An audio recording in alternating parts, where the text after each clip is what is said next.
Good evening. Welcome, folks. Good evening. Tonight, for the second year in a row, Clint Allen is our, celebrating Black History Month. And tonight, this is really special. And I learned a lot about this man doing the programs. William Carney was the first Black soldier to be awarded a Medal of Honor, Civil War. And his story is absolutely wonderful. And that's all I'm going to say. You come on up and do your thing. All right.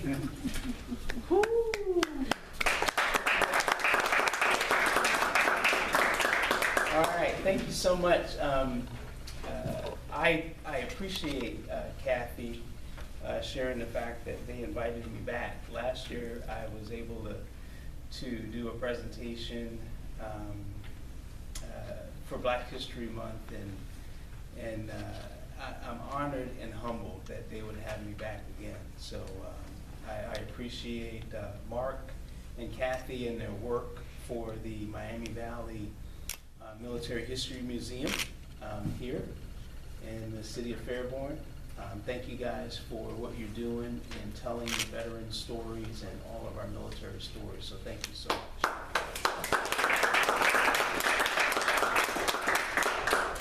You know, a wise person once told me that when you do these types of presentations, be brief, be concise, and be gone. You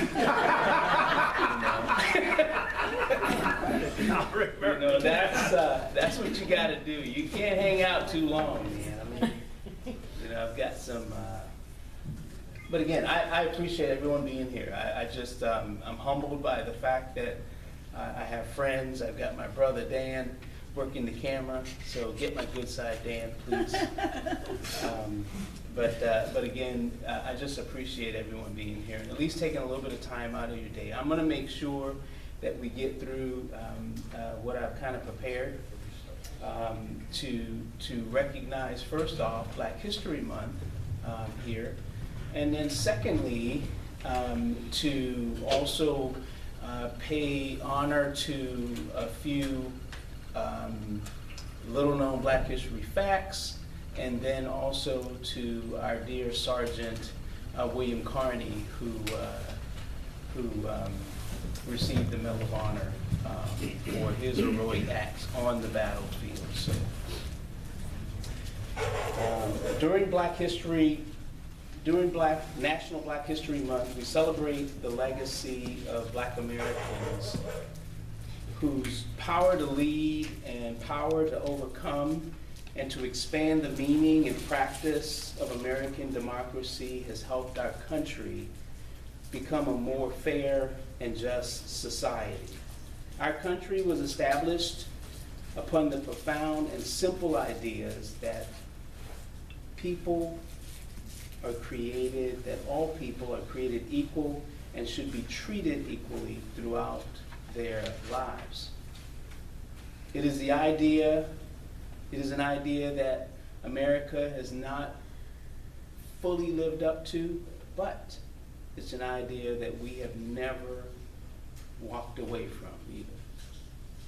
The struggles and challenges of the Black American story to make a way out of no way have been basically the crucible where this resolve to fulfill this vision and where it has been most tested. Our Black American struggle for freedom, the Black American struggle for equal treatment, the right to vote, equal opportunities in education, housing, in the workplace, for economic opportunity, equal justice, political representation, all of this has reformed our democracy far beyond its foundings.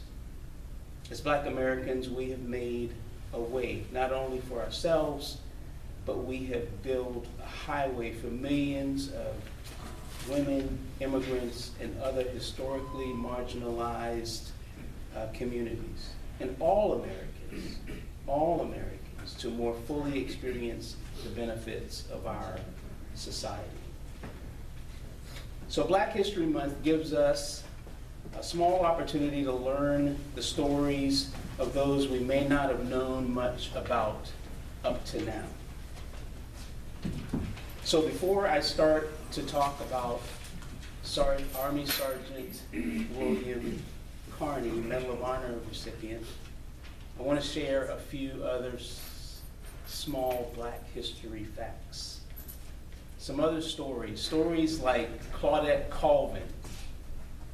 Claudette Colvin on March 2nd, 1955, was a 15-year-old on her way home from high school when she refused to give up her seat to a white woman and move to the back of the bus. The 15-year-old was arrested for her refusal. The incident occurred about 9 months before Rosa Parks' famed refusal. That's her, that's Claudette with the glasses there.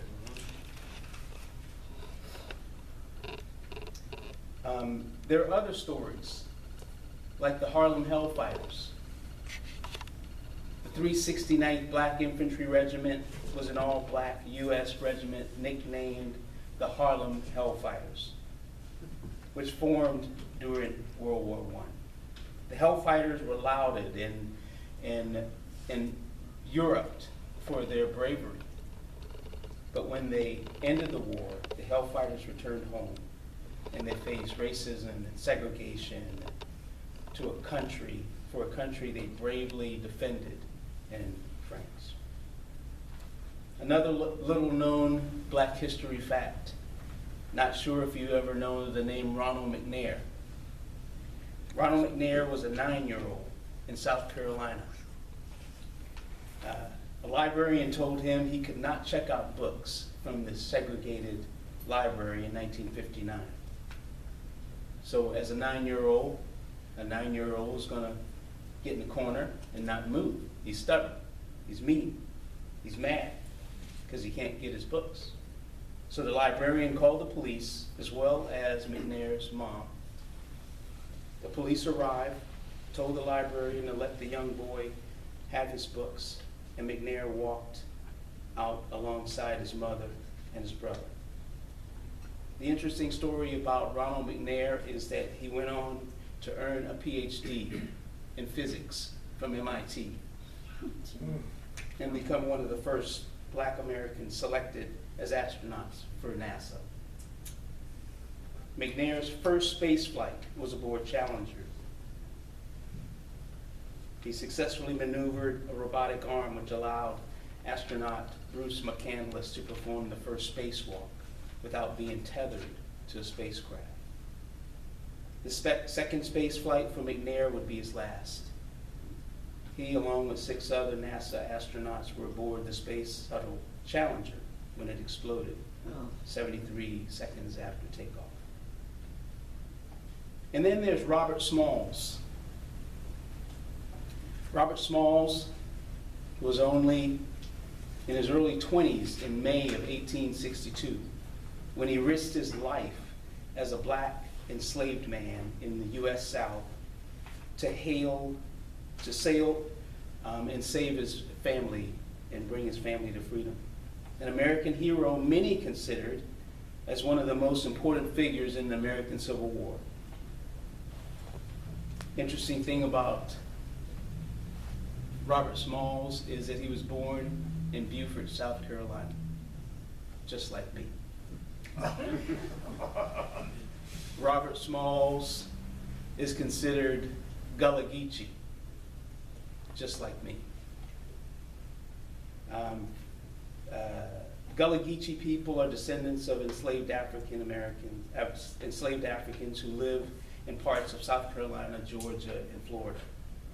Gullah Geechee people have a distinct culture, a distinct language, distinct heritage, and that directly relates back to their African ancestors. Now, I didn't do this, but Robert Smalls stole a Confederate ship. That's his claim. As an enslaved African American, Robert Smalls commandeered a Confederate gunship during the Civil War and delivered it to the Union to gain his freedom and the freedom of his close family members and friends.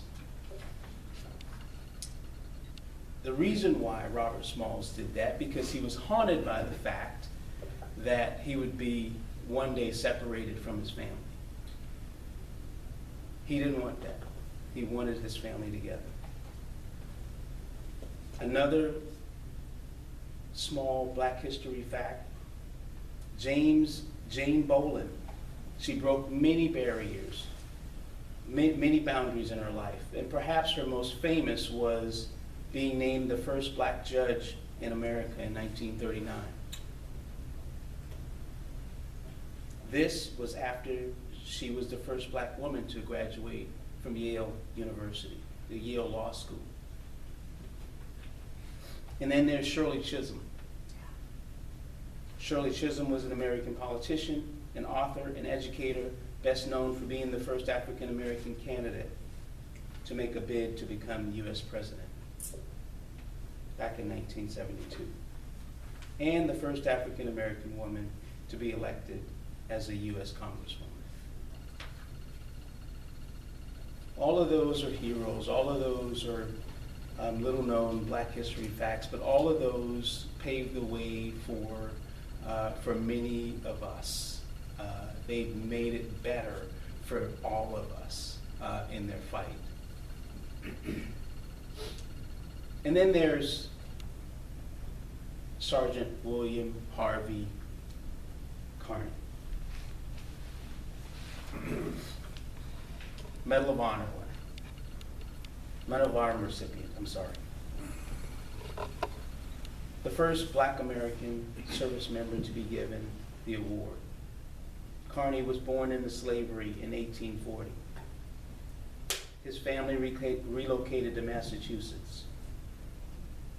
Of all the men, if we think back, if you ever saw the movie Glory, that's a depiction of it actually took two people to play the part of William Kearny. So Denzel Washington played kind of played the part because he was the one carrying the flag, but who was the other guy? The sergeant. He played more of the demeanor of William Kearny. So, interesting movie. It's a great movie. It talks about the battle there at Fort Wagner. I love watching it. It's very, very inspirational. But of all the men who wore the uniform in the Civil War, none felt more keenly the purpose of this mission than the African American soldier. Every marching step, every swing of a pick, every round fired at a Confederate enemy gave the African American soldier a chance to strike a blow against slavery and prove himself to his white comrades. That is the essence of glory. They wanted to go to battle. They wanted to fight. They wanted to show their mettle. They wanted to show their worth. On February 17, 1863, at the age of 23, Kearny heeded the call for African Americans to join the local militia unit, the Morgan Guards. With 45 other volunteers, they joined in his hometown of New Bedford, Massachusetts. The unit would later become Company C of the 54th Massachusetts Infantry. And there was something unique about this new regiment, commanded by Colonel Robert Gould Shaw. It was an all-Black unit with the exception of senior officers and a few senior non-commissioned officers. The 54th Massachusetts was created to prove that Black men could be good soldiers. That was the reason, and they showed that. The 54th Massachusetts Volunteer Regiment courageously served under the leadership of Colonel Shaw. They did so in spite of an announcement by the Confederate Congress that every captured Black soldier would be sold into slavery and every white officer in command of black troops would be executed on the spot. The 54th Massachusetts valor at the Battle of Fort Wagner paved the way for more African Americans to enlist. By the end of the war, more than 180,000 African Americans enlisted in the U.S. Army, making up 10% of the U.S. force for the duration of that war. Correspondents relayed that the 54th Massachusetts heroism, devotion, even after their defeat at Fort Wagner. After visiting wounded members of the 54th, a writer in the New York Post reported that no man can pass among these sufferers and not be inspired by the deepest abhorrence of slavery and unquenchable desire for the freedom of their race. Carney was born a slave in February 29, 1840, in Norfolk, Virginia. His father, also named William, escaped slavery, receiving freedom through the Underground Railroad. William Sr. then worked hard to buy the freedom for the rest of his family.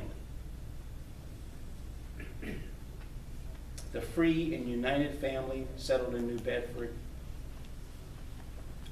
Young William learned to read and write at the age of 15, but he was more interested in becoming a minister. That's where his heart was. He gave up his pursuit to ministry to join the Army in 1863. An abolitionist newspaper stated that Carney said, previous to the formation of colored troops, I had a strong inclination to prepare myself for ministry. But when the country called for all persons, I could best serve my God, serving my country and my oppressed brothers. That career change was momentous for Carney. The 54th Massachusetts had a chance to prove its mettle on July 18, 1863. The Battle of Fort Wagner, right outside Charleston, South Carolina.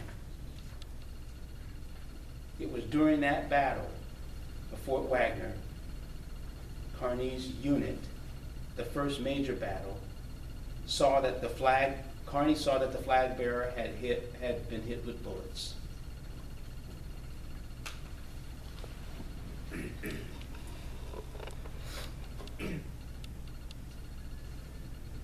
And despite suffering several, Carney then rushed to grab the banner, grab the standard, as they would do in any battle in the Civil War. And the interesting thing about grabbing the standard, it is the marker for your troops. It goes to the front. We're going to plant that in the ground. The line knows exactly where the battle's at. We know that we're still in the fight. It meant a lot to grab the banner. They were trained that way. If we go back and start thinking about the 54th, they were there to show that they had the mettle, they had the tenacity, they had the bravery, they had the courage to fight. Despite suffering several serious gunshot wounds, Carney himself kept the symbol of the Union high. He crawled up the hill to the walls of Fort Wagner, urging his fellow troops to follow him. He planted the flag in the sand at the base of the fort and held it tight until his near lifeless body was rescued. William Carney's valor at Fort Wagner was honored in May 23rd, 1900, when he was awarded the Medal of Honor. That was nearly 40 years later. He was the first black soldier to receive the award. When he was asked about his heroic actions, he simply said, I did my duty.